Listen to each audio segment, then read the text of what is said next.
Alrighty, good morning everyone and welcome to Social Media Breakfast February. My name is Chandu. It's really nice to see some new names and some faces here this morning.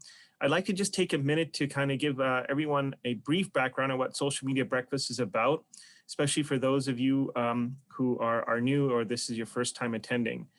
Social Media Breakfast basically is a meetup group. We meet the second Friday of every month at 8 a.m. to basically explore, different topics related to social media, digital marketing, things along, the new age of marketing, as we like to say. This is a meetup for students, for faculty, for entrepreneurs, people working in the marketing space and the social media space. A wonderful avenue for us to all learn and kind of grow together. So we definitely hope and welcome more and more participants, and also encourage you to spread the word. In terms of how all this kind of came together, this would not be possible without the generosity of various sponsors. So Social Media Breakfast, for some reason my computer screen is acting up, folks. I'm sorry about that. Let me just try this again. I think it's frozen because of the cold. Social Media Breakfast would not be possible without the generosity of our sponsors, SBDC, Small Business Development Center Mankato, Minnesota State University Mankato, the Center of Innovation and Entrepreneurship, Auto Media Group, and Region 9 Development Commission. All these different organizations have been very pivotal to the inception and growth of Social Media Breakfast. So thank you to all of them. As you know, this morning's speaker is Helen Bednar, a graphic communications instructor at South Central College. Helen has a wealth of experience in digital marketing, in photography, in web development, in social media, having worked with premier brands in the airline industry, the sports industry, done private consulting work. And so Helen's going to be speaking to us about hashtag strategy, a really growing and important topic in social media. So with that, I'd like to kind of turn it over to Helen and welcome Helen to kind of educate us and inform us more about hashtag strategy. Questions are encouraged, so feel free to post your questions in chat, and periodically we'll facilitate some questioning, and Helen will keep an eye out as well on questions that come her way. So with that, a warm welcome to Helen, and thank you all for joining. Unmute. Hello, everyone. Thanks for having me today, Social Media Breakfast in Mankato, and thank you to the sponsors. I'm super excited to be here, and I'm super excited to kind of talk to you guys a little about social media and hashtag strategy. So like Chandu mentioned, I do have a wealth of experience in the social media realm. And I absolutely love creating content, and content creation is kind of my passion. When I was employed at Cambria, I developed this new fast-paced job that just all of a sudden blew up, and content creation has kind of been the new norm for graphic designers. So that was kind of where my passion first started. And I absolutely love the home and design industry. And so I kind of took the two and became such a super fan of learning things and following hashtags and like Bright White Wednesdays and seeing all those beautiful spaces. And so I started understanding at a really early time, when social media was really just blowing up, what hashtags can do and do for a business. So I wanted to kind of give you guys a little tour first on Zoom if you're not familiar with it. So I'm going to quick just share my screen. So if you're not familiar with Zoom, you have all these kind of buttons on the bottom. I encourage you guys to go into the chat, make your comments, and really dive in, because I like to be a little bit more hands-on and kind of talk to you guys a little bit more about things. So as we chat, I want you guys to put things into the chat. So Can some of you guys comment in the chat which social media platforms you're currently using? Feel free to kind of plug them in. Instagram, Facebook, Instagram, TikTok. Hey, Alyssa. Facebook, Insta, Facebook, Snapchat. Look at them all just pop up, guys. Now, here's the next question. How many of you research your hashtags before you use them in your social media platforms? I want to see. Perfect. Perfect. See, now the numbers start to get a little bit low. Sometimes I have no idea about researching. Love seeing that. Yes. I love it. I love seeing kind of this. And so I'm so excited to kind of see. So when you're doing some of these hashtag strategies, I'm pretty excited to kind of jump into it. And what is a hashtag? What are the purpose of them? I see some people like, I don't do research. Where should I promote them? Should I create a hashtag? Like all these questions start to happen. And then we're going to kind of go into best practices, when you should actually incorporate them, how to maximize them. And then we're going to leave it at the end for some Q&A, and feel free to always put stuff in the chat and Chandu will let me know. So let's kind of jump into hashtags. So what are hashtags? They're a really powerful tool for you to tie campaigns, unify conversations, encourage people to find more related content around that hashtag. So what is the purpose of a hashtag? There are a lot of purposes. We see brand awareness, unifying campaign, starting a movement, which we'll kind of go over in my slides. We encourage others to find out more about a trend that's happening or what's currently going on, or you see brands like during the Super Bowl, you saw Pepsi go out with their branding and their icons. So really important to kind of see what's in the know. Where should you promote them? All over the place, social media channels. So like in your bio, make sure if you're a branded place, you have it in your bio so people know how to find you and your community. Print ads, you're starting to see them more and more pop up. So that they can kind of tie that promotion together. You see them on TV now, especially like on the smaller things for just kind of in general, they use them. I hear it on radios, podcasts, those conversations, especially in podcasts, being in that new digital age. So let's talk about introducing a hashtag. When should you create one? Because sometimes people create hashtags and they're like, oh, I'm going to create one. So like my brand is Rural Route MN. Well, I can create that, but you got to see if it's already taken, if it's already has a different connotation or conversation. But the other thing is you got to continue to use it. You have to use it in your content usage, your blogs, your social media posts, everywhere. You should be using it so people are aware of your hashtag. So will it live longer than a week? Because if it isn't, then maybe it isn't going to be a strong hashtag because it needs to be relevant and people need to find it, discover it, explore it. Is there a strong reason for your customers to use this hashtag? Is it got significant paid support? So when I had worked at Cambria, we had some places where they would want hashtags and we're like, well, let's not dilute all of the hard work that we're doing. Let's stay focused. And is it going to be a longer campaign? And are we going to kind of push it along? So think about that. It is really truly a big investment. Does it extend beyond the social world? Like, can you really use it beyond social? Is it an ad?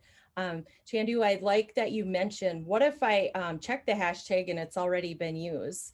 You have to see if it aligns with what you're doing and if that conversation is relevant to you. So when I had worked at Cambria, Cambria is a city. And so we would see people on vacation and stuff. So we had to kind of give it a little twist. We would see some of those conversations happening about our kitchens, countertops, and what have you.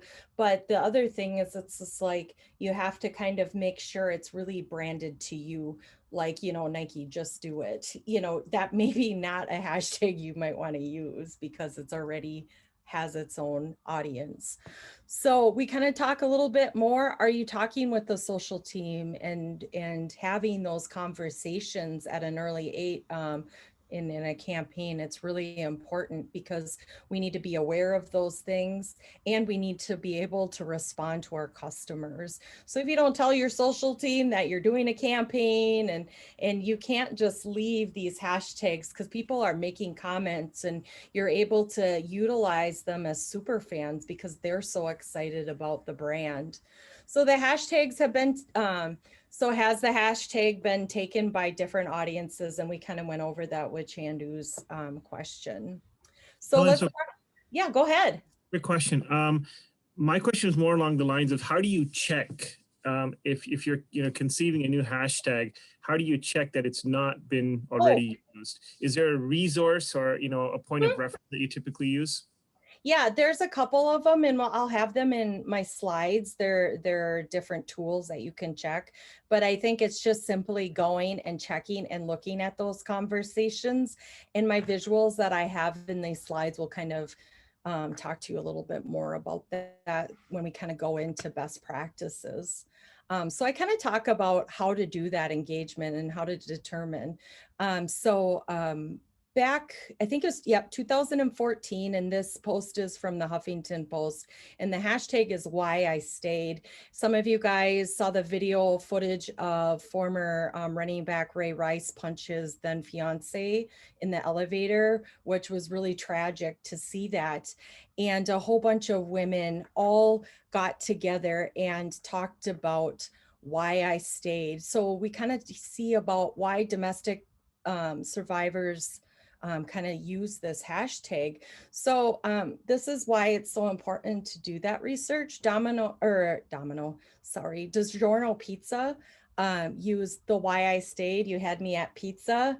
Boy, did they get a flood of women going after that business because they didn't do their research before they used their hashtag. And so many people, were hurt by this. And as a business, this is where you have to figure out how you're going to respond to this. But of course, everybody has screenshots of, best practice and what not to do. So just really take that second to see why you're using those hashtags, especially like on Twitter and stuff. TikTok, you'll say which ones are trending. And if you don't actually see what those conversations are and read about them, you could put yourself in a situation like this.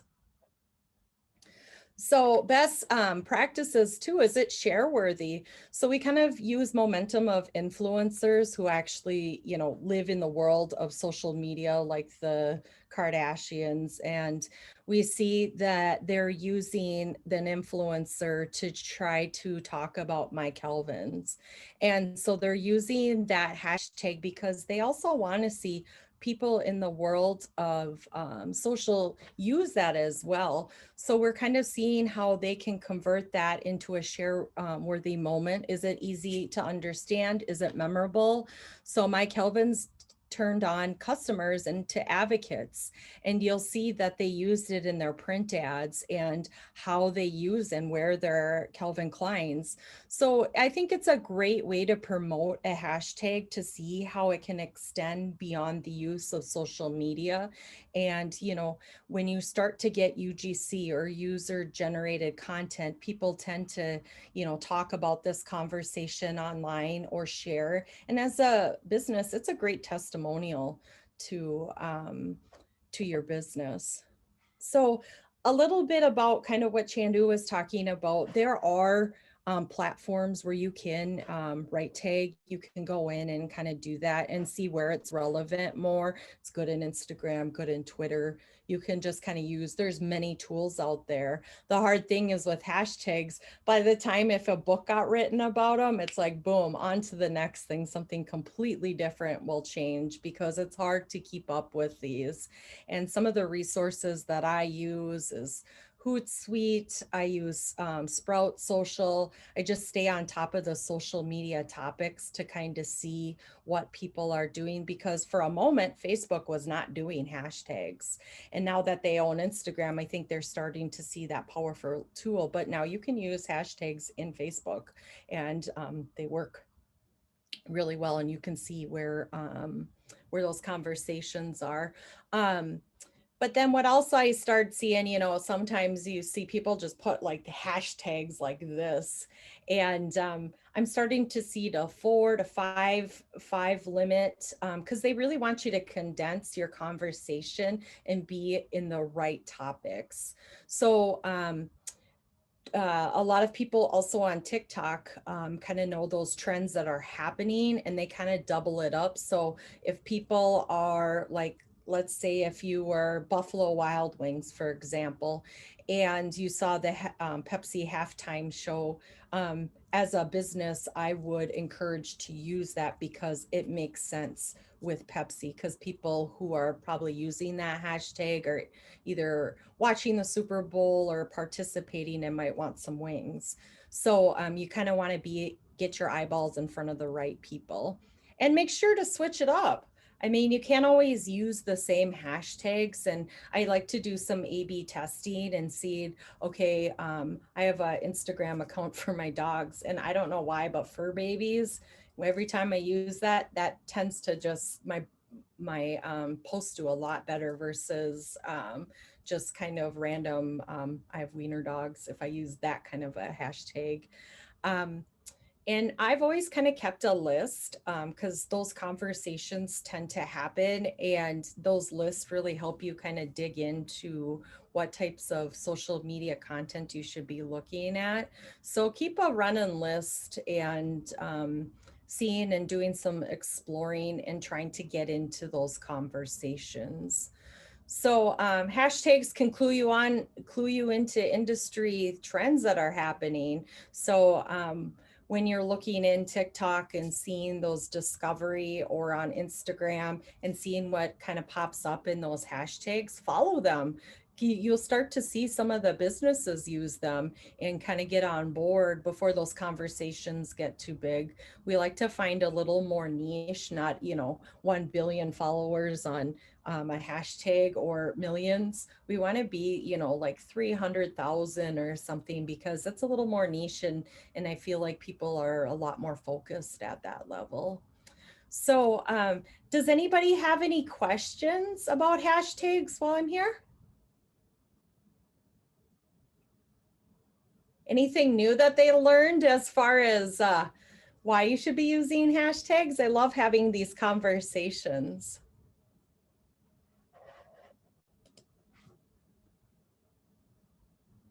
So Helen, there's a question from Becky here.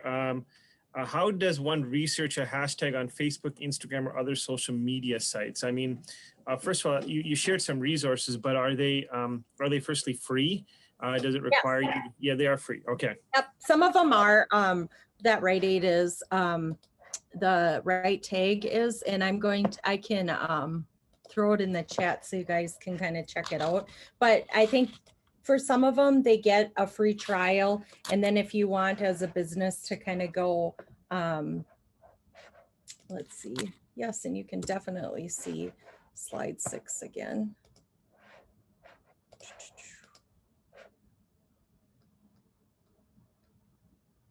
Was it? I don't think this was slide 6 that you wanted. Was it this one? Kayla? Is this the slide that you wanted?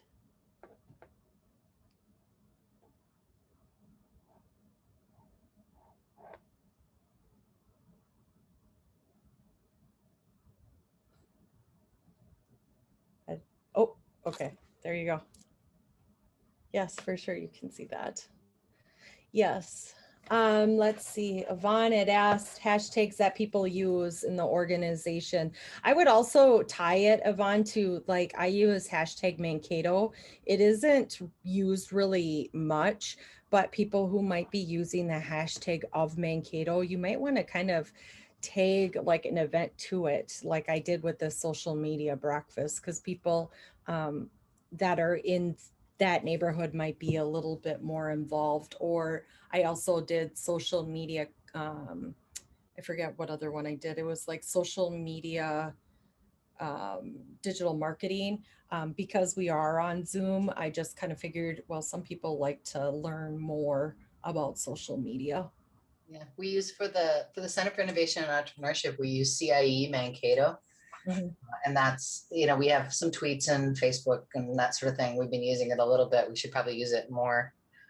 We have Big Ideas Challenge is a competition, that we do. And every year we do BIC 2020, BIC 2021. But we did a little research and realized that there's a conference. It's an international conference that they use BIC 2020, BIC 2021. So an example of, look up the hashtags.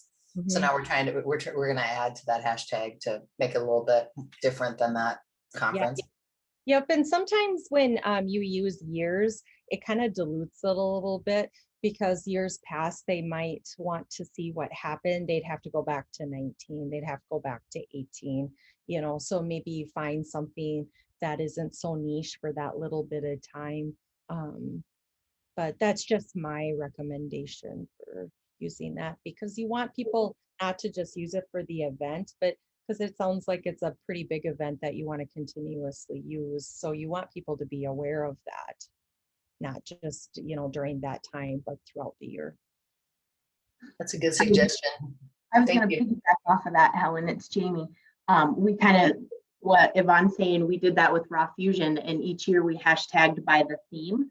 And so now it's trying to find or remember what that clever play on words was that year to find it. So we haven't archived it appropriately to be able to find it and look at the history of the show throughout the 10 years. So lesson learned. But yeah, if the years would definitely, kind of drop that and find something more consistent.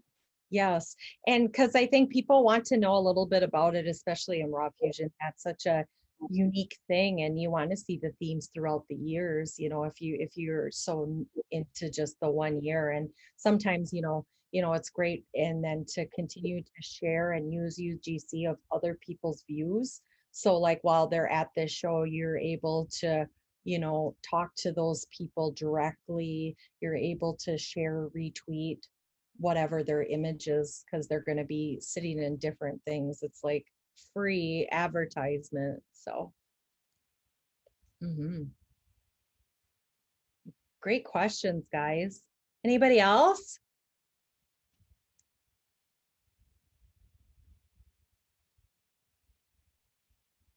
Well, thank you all. And Chandu, when these are recorded, where can people find past videos or lectures that have been given? Yeah, no, they're available through the social media breakfast page on Facebook. You can access them. We tend to post them soon after doing a little editing and whatnot.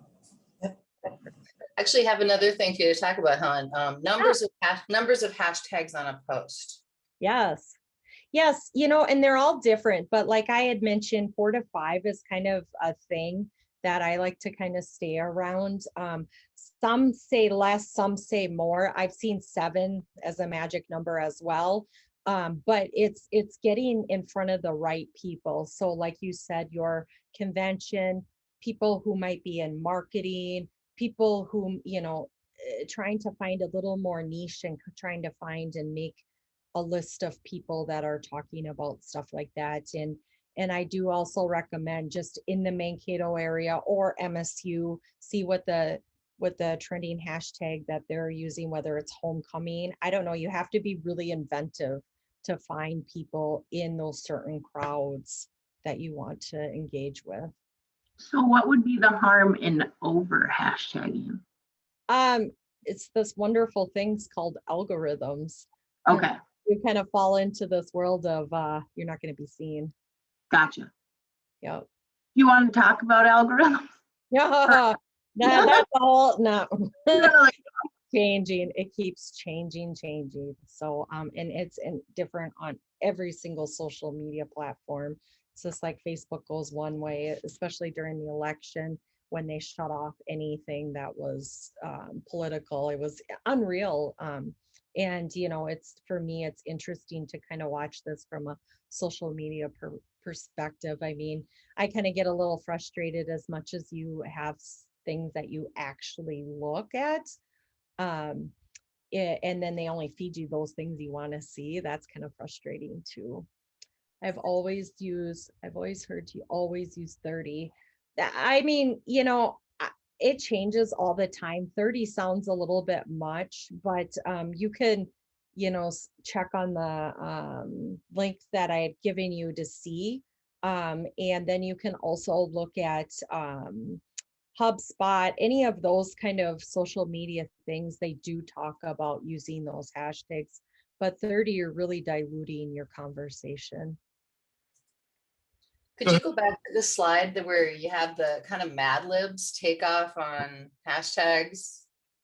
It had, you know, kind of fill in the blank thing. Oh yeah. Yeah, that one. Could you talk a little bit about, like, I'm interested in the like hashtag interaction with the other marketing messages and the other things that you're doing. Like they talk about, you know, using this on print and radio and billboards and that sort of thing. This is a cool one that kind of caught my attention. Could you talk a little bit more about that and like effective crossovers across media that you've seen with hashtags? Yeah, and we used to do this at Cambria. We had a hashtag My Cambria too. And the thing is, we wanted to see what real people's kitchen looks like.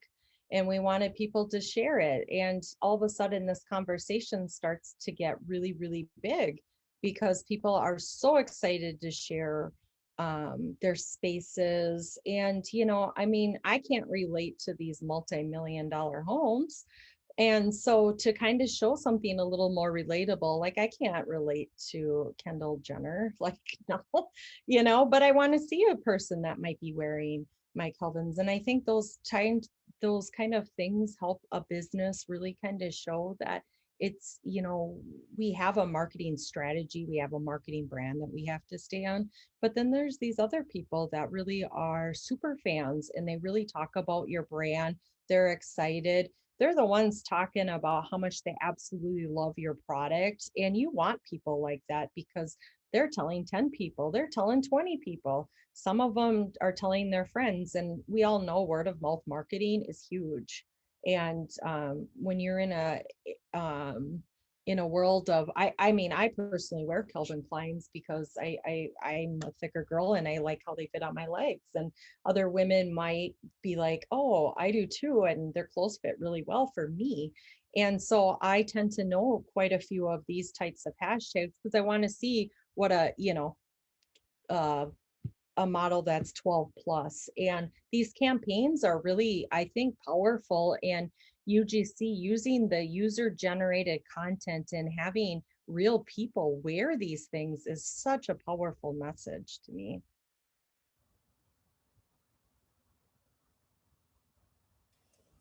Does it matter the length of the hashtag? So it's got to be memorable. What I've seen is sometimes when it gets too long and it's just like if you were to give somebody your URL for a website and it's really long and it's hard to remember, it gets kind of wordy. But if you're really like something that's memorable, like, you know, My Kelvin's, that just is a quick takeaway. Like that ownership of them owning their own personal pants and how they wear them. So I would keep it a little bit shorter or memorable.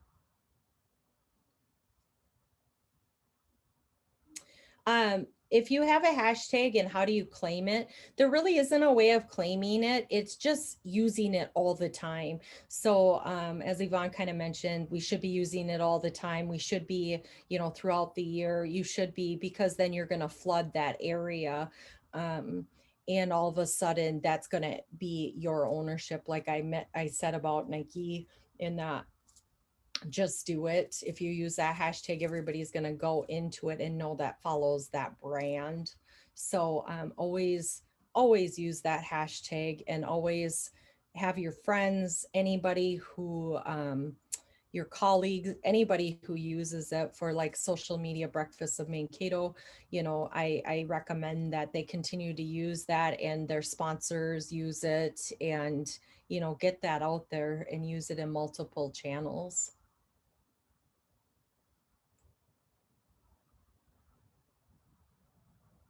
Great conversations, guys. So Helen, you mentioned, you know, Facebook, and I guess most of us are probably comfortable using hashtags on Instagram, but Facebook now, you know, with the purchase, oftentimes when I think many of us post, we cross-link, you know, the same post to, you know, so if I'm posting on Facebook, it automatically cross-links to Instagram or whatnot.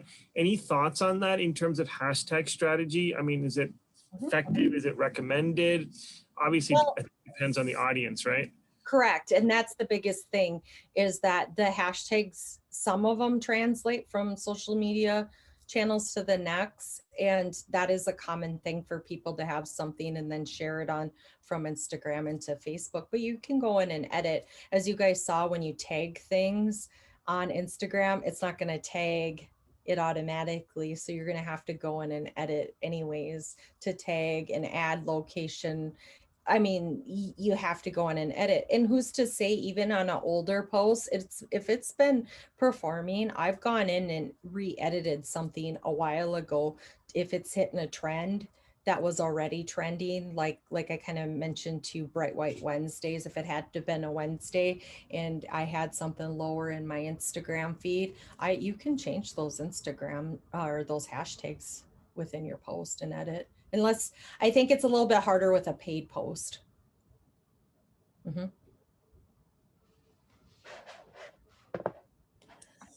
So any tips on how to create a hashtag, a unique hashtag to your business or whatnot? I mean, it's a leap of faith in some sense, right? Because you don't know how this thing is going to go. I think that's a great question, and everybody's question that's on this panel, just trying to listen. I think a lot of those hashtags is really formulating and kind of working with your social media team. And if you don't have a team, you got to do that research and kind of see where you fit in that demographic. But always use it in your bio post. Always use it in anything you're printing. So if you even got, like, if you have like swag or pens or whatever, it's just that awareness. I mean, if you're at that event, you know, like Yvonne kind of mentioned, maybe you guys have things on the tables that use the hashtag so that people know when they're at the event to be sharing that moment. So it's just hashtag awareness, getting it out there, mentioning it over and over. I tend to, when I run people's Instagram accounts, I always put it as one of the last hashtags. So, or if not the first, so that people know that that's what they're using so that other customers use it as well. Mm-hmm. I'd love it if people on the Zoom call today would put in chat a hashtag that you use on a regular basis, because I'd like to like follow all of you and, you know, just kind of see what you're doing with your hashtags too. I'm happy to do that too and share a couple that we use all the time. Perfect. I love that.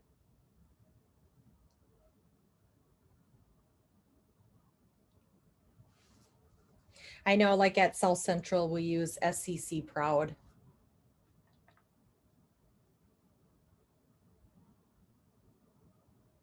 Cabin 4 Adventures. Blue Sands Design in cabin number 4. Nice. Should you, so Helen, quick question. I'm just thinking about, should you create a hashtag in your company name? I think so. I mean, you want to own that one. And, you know, I have worked with other people and they're like, well, I don't really want to do TikTok.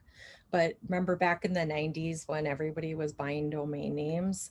It's kind of like you want to own that before somebody else does. And like TikTok, I know a lot of places are like, oh, I'm not ready for that, or that's not my clientele. Well, own it and don't post anything. That's my recommendation. It's like you can't, if that's something maybe 5 years, 10 years from now that you might be looking at, great, but at least you own it, because it's harder to work backwards when you have to be like, okay, great. So my Facebook says this, my TikTok says this, my Instagram says this. It's harder for your followers to go across platforms then.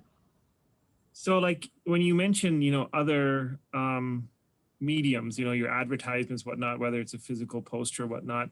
So in addition to your credentials, it's not a bad idea to say at whatever and then hashtag your company name or whatnot. Mm-hmm. Yeah, because like for my business, like I'll do like I full-time teacher, mom, whatever. I try to do some of my marketing on my business, but I'm really not taking too many clients right now. But I use my hashtag Rural Route MN, and it matches all of my social media channels. It matches my website and everything so that it's consistent, because that messaging I think is so important to have that across, because maybe some channels will say Helen Bednar and it's like some people don't know me like that. So it's just easier because then you can kind of go through it. Hashtag go Helen. Love that, Audrey. Mm-hmm. I like seeing a lot of these hashtags. So Chandu, can you tell me a little bit, because I'm just going to pick on you, about the vegan, gluten-free. Can you tell me a little bit about why you're using those hashtags? Yeah, so that's our clientele essentially. We find our customer base are folks that are looking for vegan options, folks that are gluten-free or looking for gluten-free options. Rochester, Minnesota, because that tends to be the epicenter of our market. That's who we're trying to penetrate most to. And I haven't used hashtag infusion foods a lot, but I'm after today's conversation, I'm starting to think that I need to, because it's just another touch point for everything we do. Our website is infusionfoods.com. Our social media is @infusion. So it probably just makes sense to just hashtag infusion foods, I would think. Mm-hmm. And I like that you're kind of touching the Rochester, but then like, can you think a little bit more broad? What's common in Rochester is that people in Mayo, you could, if you, people who tend to be in the dietary like areas, they might be interested in that. So you just got to find that right niche of people. And sometimes, it's just like, you think about Wine Wednesday, is that the clientele you want, the female that's in her mid 40s, so you might want to find different client types, not just vegan, because sometimes you can just get lost in those conversations because it's such a big conversation. And some people, you're going to get lost in the feed. So maybe find something a little bit less. Yeah, so I'm one of those folks that probably has more than 10 hashtags. So, this kind of forces me to, in some sense, to be very, intentional and focused on which ones. Outside of Rochester, Minnesota, we deliver to 17 cities. So I'm kind of known to put all the different geographic markets on there. But I go back and forth on that because, some are smaller communities, some are larger communities. Am I doing too much? Or whatnot. Yeah, and sometimes even finding that influencer in the towns, because they know a lot of the smaller towns, like I'm related to everybody in this town in Lee Center.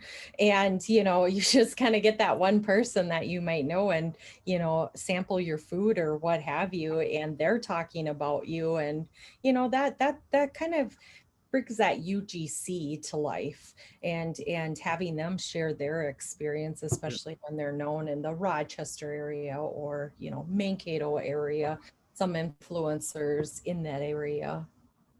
Mm-hmm. Cool. Yeah.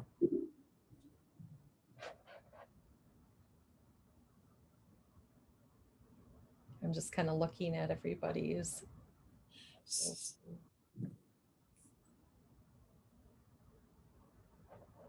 So how would you test the effectiveness of the hashtag? And for how long do you let a hashtag kind of play its course? Yeah.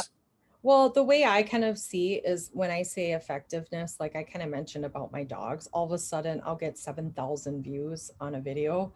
and it's just like, you know, is it the hashtag? So then you kind of take it out and then see if it's still continuously, you know, it's just kind of that A/B testing and kind of seeing, and when it works, and you get into those conversations pretty aggressive. You get into them pretty well.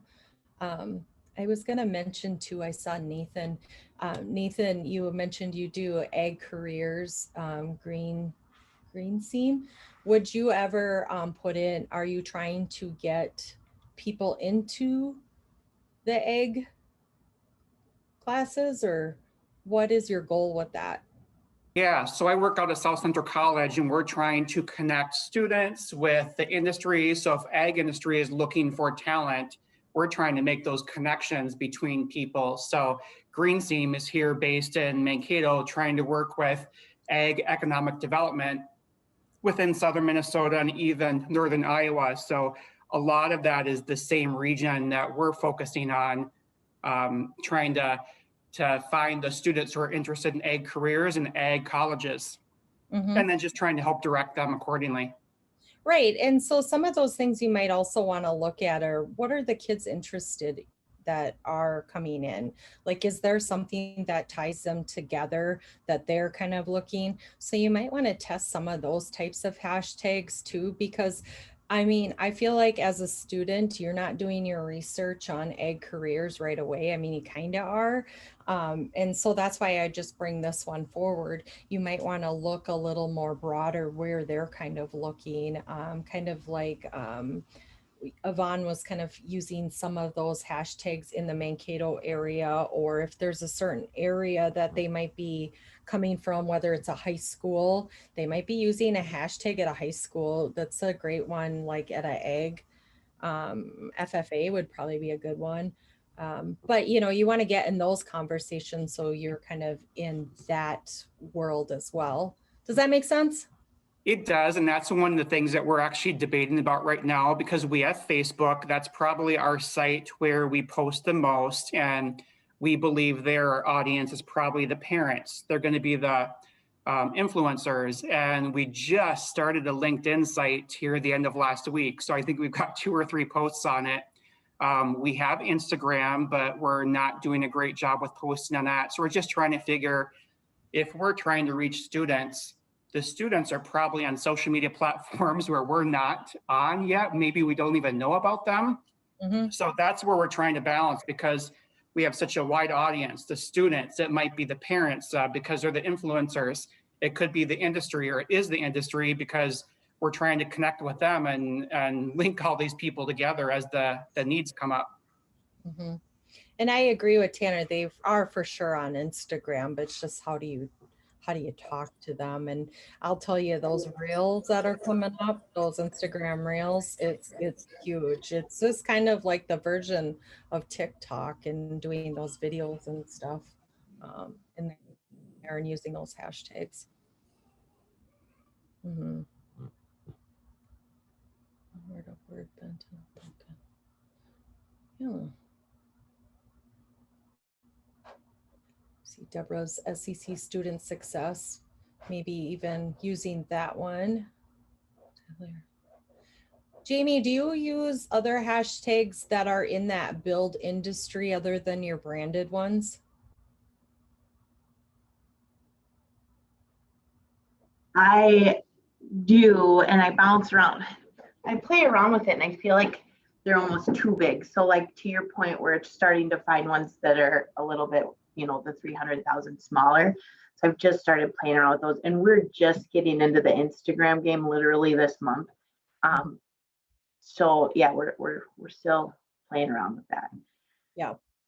And each we're in a lot of segments, so trying, like you said, to cater to the different audience. So whether we want to build for a medical facility, or we want to build for a retail, you know, showroom, or we want to build for a warehouse, you know, pre-engineered metal building, a shop in the middle of Gaylord, you know, we can do all those. So, you know, should each post be specific to that picture to try to capture a new audience, but then keep some consistency? I mean, that's what we're playing around with. Maybe you have some advice for me. Yeah, I mean, I would even venture into LinkedIn, because you can really focus on people who are architects, or you can run ads and people who are this or who are this, and use that too, to your advantage, because if they're nurses. When I had worked at a small agency, we sold luxury landscaping, and I would look at people who were doctors, people who were nurses, people who were lawyers who could afford my services. I'm not looking for anybody who makes less than six figures, because our product and what we developed was very expensive. So CEOs, VPs, directors, I was looking for that specifically on LinkedIn. So there are, because I mean, you obviously know doctors, they're making really good money. So sometimes you can find them within LinkedIn. So I do recommend that you really dive into LinkedIn if you're looking for specific architects and what have you. So Helen, you raised a very interesting point. Now, this just came to me. The tone of the hashtag is very important, right?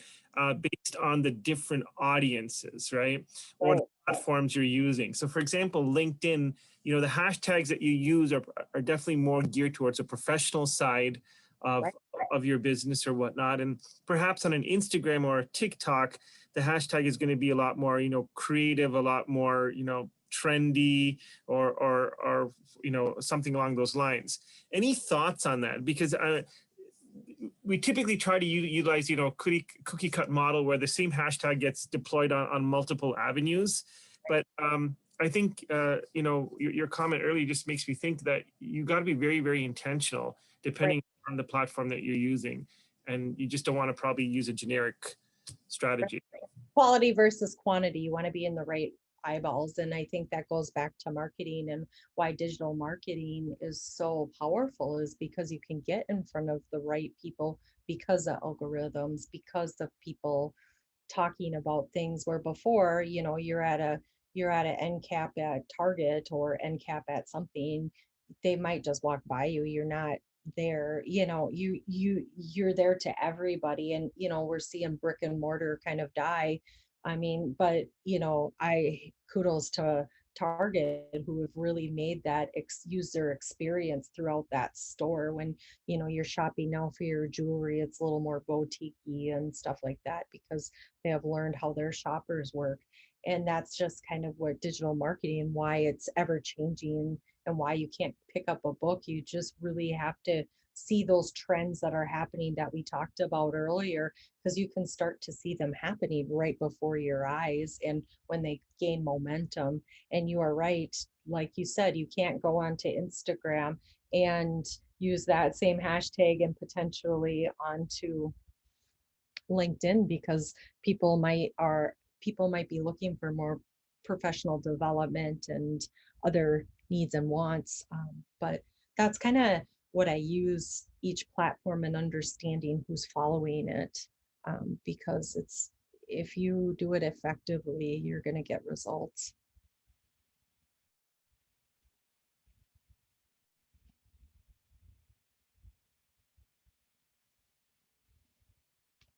All right. And Tanner, you kind of talk about Instagram and that connection. I think a lot of it though too is you've got to have your network of people talking about you as well. The minute I have because obviously people who talk about what I do and my design work, and when they start talking about it, somebody in the industry. So I've done huge wall installations in commercial spaces, and so when the interior designer um, talked about me, other interior designers reached out to me like that. And I do a lot of logos and design work for interior designers, because I know that industry really well, and I know what they're looking for. They are a whole different beast, and and I think that goes with any different specific industry. When it's food, you have your specific foodies, and people who are in that industry, and they say certain things, and you have to be in the know what's happening in those trends.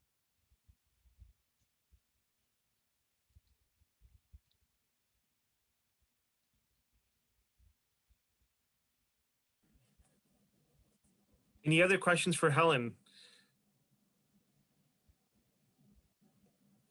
right, so how don't you summarize it for us? What are, in a nutshell, what are the best practices? What's top of mind? What should we be thinking about? Well, I would say research, and really take notes and what you're using. Like, be a lot more thoughtful and strategic. Don't just be like, oh, I'm sitting here trying to think of something. Ooh, and just something that pops up. But really do your research and figure out what fits your brand best. And your tone and voice is so important in that world. And just switch it up, keep trying things, and stay on top of the social media trends by following businesses and things that sell those types of services. And come to social media breakfast, right?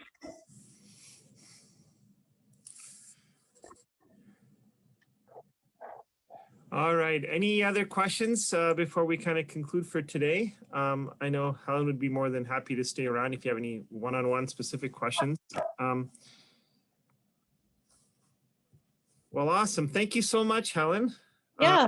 That was wonderful. And I mean, there's a lot to learn, but you've given us a lot of thought in terms of, how to be intentional about it, and not to kind of just follow, what everyone else is doing, but to kind of be creative in your own, making of how you use the hashtag. Before we wrap up for today, just a shout out for 1 Million Cups Mankato. This is a great forum for entrepreneurs to, kind of talk about their business, and solicit the community's help and assistance in various ways in terms of exploring growth strategies and whatnot. 1 Million Cups meets every Wednesdays, and each business that is showcased gets an opportunity to present for about 6 minutes, and then dive into some questions and have wonderful Q&A. Friendly shout out and thank you again to our sponsors that make Social Media Breakfast possible every month. SBDC, Minnesota State, the Center of Innovation and Entrepreneurship, Auto Media Group, and Region 9. And of course, we hope that you can join us on a monthly basis. We always meet on the second Friday of every month from 8 a.m. to 9 a.m.